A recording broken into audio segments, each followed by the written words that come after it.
तीसरी एक हवन की, यहाँ जोत जगह है परमात्मा की, अखंड हवन।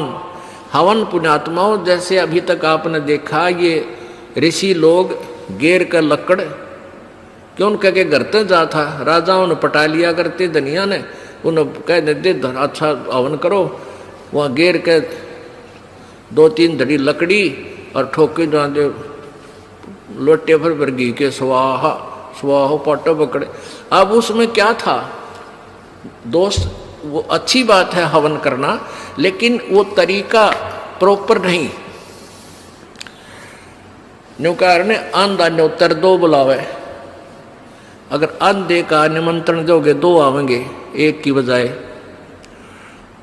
तो कहने का भाव ये था कि वो ऋषि लोगों को हम क्यों बुलाया करते, क्योंकि हम अनपढ़ थे, उन्होंने अपना फायदा उठाया कि केवल एक ब्राह्मण ही पढ़ने का अधिकारी है, तुम अपना धंधा पीटो जिसका जिसा काम है। परमात्मा ने ये कहा कि देखो भगवान की भक्ति प्रत्येक व्यक्ति कर सकता है और प्रत्येक ही शिक्षित होना चाहिए, ये गलत कर रखा था इन्होंने। तो अब आप सारे शिक्षित हो गए।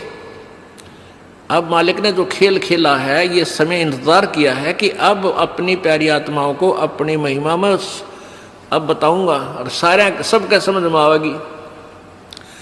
अब आप सभी शिक्षित हो गए और सभी को मंत्र ये परमात्मा की वाणी याद होगी। छोटे छोटे बच्चा के पूरी आरती याद हो रही है भगवान की वाणी की। अब एक रुई, एक 1.5 ग्राम 2 ग्राम रुई लगेगी, एक जोत बना दे, खड़ी जोत लगा दी, उसमें घी डाल दिया जितने आपकी इच्छा है, 1 कटोरा भर दे, सारा दिन जलाए। तो उसमें वो घी उसमें डाल दिया और हम अपना मंत्र वाणी सुबह नित्यनेम करें, दोपहर रमैणी करें, शाम ने संध्या आरती करें, ये भगवान की वाणी भी हम बोलते रहते हैं। तो वो भी हवन हो रहा है। उस लकड़ियों वाले हवन की तुलना में ये हवन श्रेष्ठ है, क्योंकि इसमें आप एक 100 ग्राम रुई में 1 क्विंटल घी हवन कर सकते हो। उसमें घी, उसकी जोत ने जलन नहीं दे, उसमें डालने जावेगी। 100 ग्राम जोत में 1 क्विंटल घी हवन कर सकते हो आप। और लकड़ियां में 1 क्विंटल घी हवन करने के लिए कम से कम भी 20 किलो तक कम से कम लकड़ी जला देते हो। तो उन लकड़ियों के जलने से कार्बन डाइऑक्साइड अधिक होती है। उस 2 धड़ी यानी 20 किलो लकड़ी समाप्त की जलने की तुलना में 100 ग्राम रुई की का प्रदूषण उससे कई हजार गुना कम होगा। तो हमने ये अपनाना है। तो हम अपना हवन डेली करें हैं। अब क्या करा करते, कोई मृत्यु होगी, बुलाओ गुरुजी ने और हमारा हवन करियो 2 दिन 4 दिन। वो 2 दिन के हवन में किला टूट गया। रोज करो हवन अपना, 1 जोत लगा दे, सुता उठ के हाथ पैर धो ले, नहान का ना फुर्सत मिले, कोई जरूरी ना होती नहाना। इसमें नहाए धोए क्या भ्याज है, मन का मैल ना जाए और मीन सदा जल में रहे, धोए बांस ना जाए। अंदर से अंत तक साफ हो, हाथ पैर जरूर धो ले, क्योंकि धार्मिक वस्तुओं के हाथ लगाने। और जोत ला दे, अपना मंत्र करता रहे, काम करता रहे, अपनी आरती बोल ले, जा नित्यनेम भी कर ले, रोटी पोए जा, नित्यनेम चलता रहे। आजकल तो आधुनिक बहुत से उपकरण हो गए हैं, वैसे भी याद हो जाते हैं कुछ दिनों में। और नहीं बैठ कर अपनी किताब लेकर वह पढ़ ले।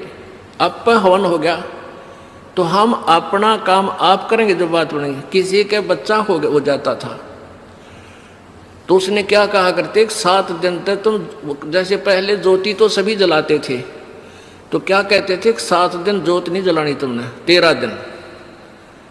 वो तेरा गजब हुई हो, 13 दिन रोटी नहीं खाते या तुम और काम ना करते।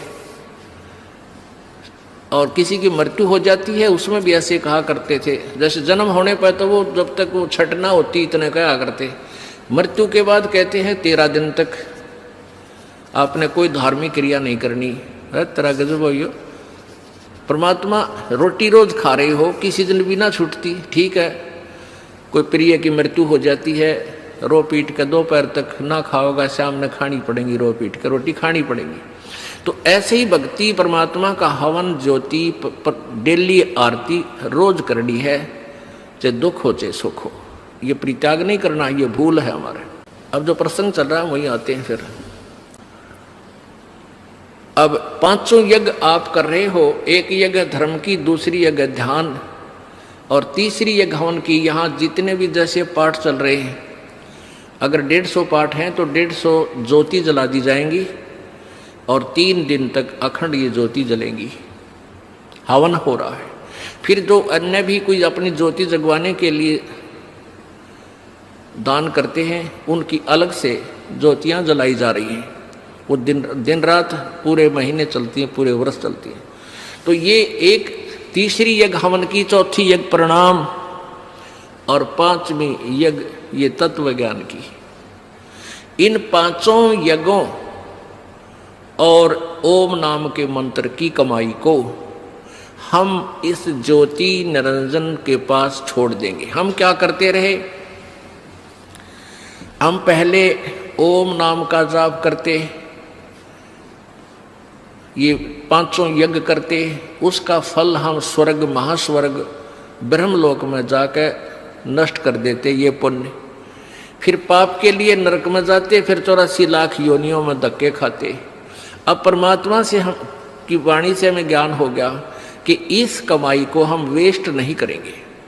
हम यहाँ कोई मंत्री बनेंगे, ना हमने मुख्यमंत्री बन की हो सकता, ना प्रधानमंत्री, ना इंद्र की पदवी हमें नहीं चाहिए। इंद्र दा राज काग दा बिष्टा, इंद्र स्वर्ग का राज भी हमारे लिए काग की बीट तुल हो जाना चाहिए। यदि आप सतलोक जाना चाहते हो और तुम्हारे सरपंच की पीपी इधर बैठो है तेरा, फिर किसे भगत तुम? हमने नहीं यहाँ का कोई भी सुख चाहिए। यदि तुमने सतलोक जाना, यही धक्के खाने हैं तो ठीक है, आप पुण्य कर रहे हो, इसके प्रतिफल में चाहे पूरी पृथ्वी के राजा भी बन सकते हो और फिर गधा राजा भी बन सकते हो। तुरंत ये पहले सोच लेना। राजा कहते हैं कबीर, हरि के नाम बिना ये राजा रसब हो। बड़े गधे ने रसब बोले।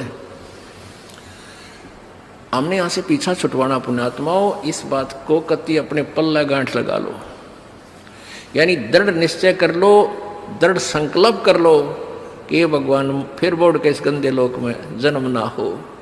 हृदय में एक ऐसा हेट बने और वहाँ की इसी उमंग बने, सतलोक जाने की। जैसे बालक बच्चे ने कह दे कि तेरे मामा का ब्याह है, माँ कहती है भाई चल वहाँ चलेंगे, तो कई दिन पहले कूदन लग जाया करो बच्चे, मामा का जाऊँगा, मामा का जाऊँगा।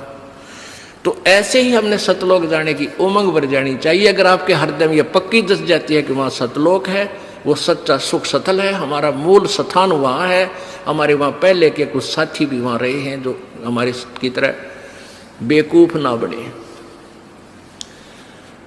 तो गरीबदास साहिब जी ने कहा है, वाह वाह अमरपुर जाऊंगा, वाह वाह अमरपुर जाऊंगा, सतलोक जाऊंगा, दीन दयाल भक्ति दे मोको, अनहद वाणी गाऊंगा, वाह वाह अमरपुर जाऊंगा, वाह वाह अमरपुर जाऊंगा। यानी ऐसी उमंग हो आपके अंदर।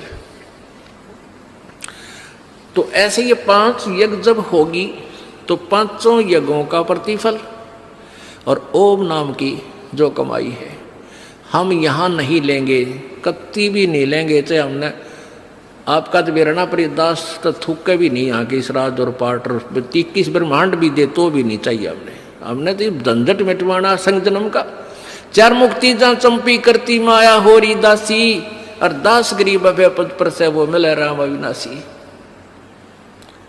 उस सतलोक में जाने के बाद यहाँ की जो 4 मुक्तियों के सुख, जो अंतिम मुक्तियाँ हैं, और ये मुक्तियाँ चारों नाशवान हैं, ये इनका फल समाप्त होता है।